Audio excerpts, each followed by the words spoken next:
হানিফ এন্টারপ্রাইজের মালিক আলহাজ মোহাম্মদ হানিফ সাহেব দীর্ঘ 15 বছর পর আসলেন বাংলাদেশে। বাংলাদেশের সবচেয়ে বড় বাস কোম্পানি যার নামে তিনিই বর্তমানে বাংলাদেশে এসেছেন। 15 বছর দেশের থেকে বাইরে থাকলেও অবশেষে দেশে আসতে পেরেছেন তিনি, এবং আশা করা যাচ্ছে তিনি আসার পরে হানিফ এন্টারপ্রাইজকে দেখা যাবে আরও একটি নতুন রূপে। প্রায় 30 থেকে 40টা হানিফের বাস নিয়ে আমরা যাই এয়ারপোর্টে, এবং এইটা খুবই একটা মজার সিচুয়েশন ছিল। এইরকম মনে হচ্ছিল যে হানিফের যতগুলো বাস আছে সবগুলো এয়ারপোর্ট চলে আসছে। অনেকগুলো বাস হায়দ্রাবাদ থেকে এসেছে, অনেকগুলো বাস আমরা গাবতলী থেকে নিয়ে গিয়েছিলাম, এবং একটা উৎসবমুখর পরিবেশ কিন্তু সেখানে বিরাজ করতেছিল। এইটারই একটা ভার্চুয়াল এক্সপিরিয়েন্স দেওয়ার চেষ্টা করব, যেটা দেখে আপনার মনে হবে আপনি ঘরে বসে আমার সাথে চলে গেছেন হানিফ এন্টারপ্রাইজের মালিককে বরণ করে নিতে বাংলাদেশের মাটিতে। তো চলুন শুরু করা যাক আজকের ব্লগটি। প্রথমে একটা কথা দিয়ে ব্লগটা শুরু করতে চাই, সেটা হচ্ছে বাংলাদেশের সবচেয়ে বেশি বাসের অধিকারী বাস কোম্পানি হচ্ছে হানিফ এন্টারপ্রাইজ, এবং দক্ষিণ এশিয়ার অন্যতম বড় যদি কোনো বাস কোম্পানি ধরা হয় সেটাও হানিফ এন্টারপ্রাইজ। হানিফের কাছে বর্তমানে বাসের সংখ্যা রয়েছে 800 থেকে 1000-এর মতো। যেহেতু তাদের অনেকগুলো পুরনো বাস তারা সেল করে দেয় কিংবা সেই বাসগুলো তারা বসিয়ে দেয়, এই জন্য এক্সাক্ট নাম্বারটা পাওয়া যায় না, তবে প্রবাবল নাম্বার হচ্ছে 800 থেকে 1000-এর মতো। বাংলাদেশের বাস কোম্পানিগুলোর ভিতরে সবচেয়ে বড় ওয়ার্কশপ কিন্তু রয়েছে হানিফ এন্টারপ্রাইজের। নিজস্ব গ্যারেজ অভি মোটরসে তারা একসাথে 20 থেকে 50টির মতো বাস রেডি করতে পারে, যেটা একটা হিউজ লট বলা যায়। আশা করা যাচ্ছে আলহাজ মোহাম্মদ হানিফ সাহেব আসার পরে হানিফ এন্টারপ্রাইজকে বর্তমানে আরও একটি নতুন রূপে দেখা যাবে, যেটা বাংলাদেশের যাত্রীদের জন্য হবে অনেক বেশি স্বস্তিদায়ক, এবং বেশ কয়েকটি লাক্সারিয়াস বাস আসারও সম্ভাবনা রয়েছে তার হাত ধরেই।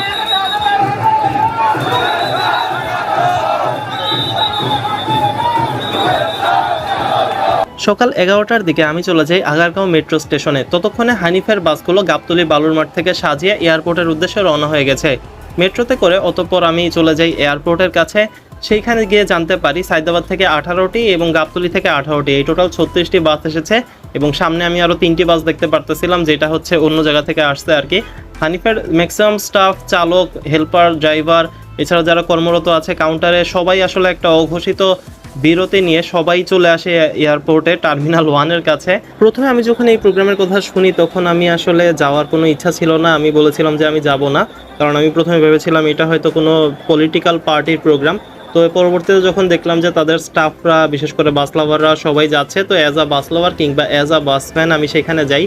আপনি হানিফ এন্টারপ্রাইজ বলেন কিংবা এনা ট্রান্সপোর্ট বলেন, এগুলো সবসময় আমাদের কাছে খুব পছন্দের জিনিস।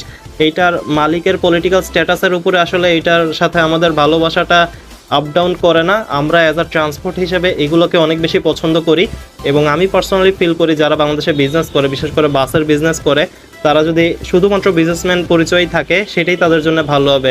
রাজনীতির পরিচয় যখনই হচ্ছে এই বাস কোম্পানিগুলো অপারেট হয়, তখনই দেখা যায় যে কোনো একটা কোম্পানি অনেক সময় বসে যায়, এতে স্টাফরাও যেরকম বিপদে পড়ে, পাশাপাশি যাত্রীদের জন্য কিন্তু এটা একটা হ্যাসেল হয়ে দাঁড়ায়। আমাদের এই গাড়ির বহর যারা দেখতেছিল তারা একদম ফেলফেল করে তাকায় ছিল বাসগুলোর দিকে, বুঝতেছিল না যে এতগুলো হানিফ বাস কেন আসছে এয়ারপোর্টে। পুরো এয়ারপোর্ট জুড়েই আসলে হানিফের বাসগুলো ছিল। যেমনটা আমি বললাম যে প্রায় 36 থেকে 40টার মতো বাস ছিল। তো বাসগুলো একরকম ট্রেনের মতো লাইন হয়ে দাঁড়ায় ছিল, মনে হচ্ছিল যে একটা বগি দাঁড়ায় আছে, আর এই বহর যেন শেষই হচ্ছিল না। প্রত্যেকটা বাসের সামনে আপনি দেখবেন যে ব্যানার লাগানো আছে, কিংবা কোনো কোনো বাসের সাইডে ব্যানার লাগানো আছে, গোলাপ ফুলের শুভেচ্ছা এক্সেট্রা, মানে একটা অভিনন্দন দেওয়া আর কি। আর স্টাফদের পক্ষ থেকে এটা ছিল। মোটামুটি হানিফের বেশ কয়েকটা ট্রিপ ক্যান্সেল করা হয়েছে। সকালে খুবই কম ট্রিপ গেছে উত্তরবঙ্গের। একটা বাস কোম্পানির রাইজ করার ক্ষেত্রে বাসের স্টাফরাই সবচেয়ে বেশি দায়িত্ব পালন করে। বাসের স্টাফরাই হচ্ছে বাসের প্রতিনিধিত্ব করে।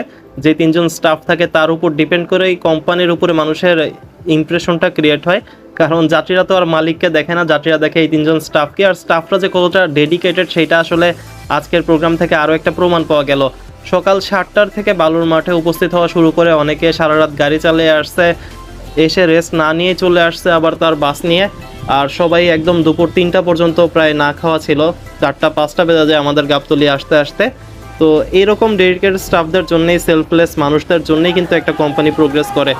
সকাল 10টা থেকে আসা সবার অপেক্ষা শেষ হয় বেলা 3টা থেকে 3:30টার দিকে, যখন হানিফ সাহেব বের হয় টার্মিনাল থেকে বের হয়ে তার রেঞ্জ রোভার গাড়িতে সে সানরুফ খুলে দাঁড়িয়ে সবাইকে অভিনন্দন জানায়, সবাইকে কৃতজ্ঞতা বোধ জানায়, সবার প্রতি হাতের ওয়েভ করে, এবং সবাই আসলে তাকে মালা পরিয়ে দেয়। এভাবেই কিন্তু একটা উৎসবমুখর পরিবেশের শেষ হয়। অতঃপর আমরা আবারও সেই 18-20 বাস নিয়ে বের হয়ে যাই।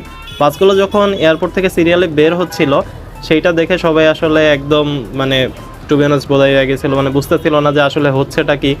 এবং সবগুলো বাস আমরা সারিবদ্ধভাবে আবার চলে যাই গাবতলী বালুর মাঠের দিকে। তো এই ছিল আজকের প্রোগ্রাম। আশা করা যাচ্ছে হানিফ সাহেবের আগমনে হানিফ এন্টারপ্রাইজকে দেখা যাবে আরও একটি অনন্য লেভেলে। আশা করা যাচ্ছে সিবিও কিছু বাস আসার সম্ভাবনা রয়েছে, লাক্সারিয়াস ডাবল ডেকার বাসও হতে পারে, আবার যে কোনো একটা প্রিমিয়াম ব্র্যান্ডের বাসও হতে পারে, তবে ভালো কিছু আসারই সম্ভাবনা রয়েছে। ধারণা করা যাচ্ছে যদি সব কিছু ঠিকঠাক থাকে তাহলে উত্তরবঙ্গবাসী প্রথমবারের মতো লাক্সারিয়াস ডাবল ডেকার বাসেরও সুবিধা পেতে পারে।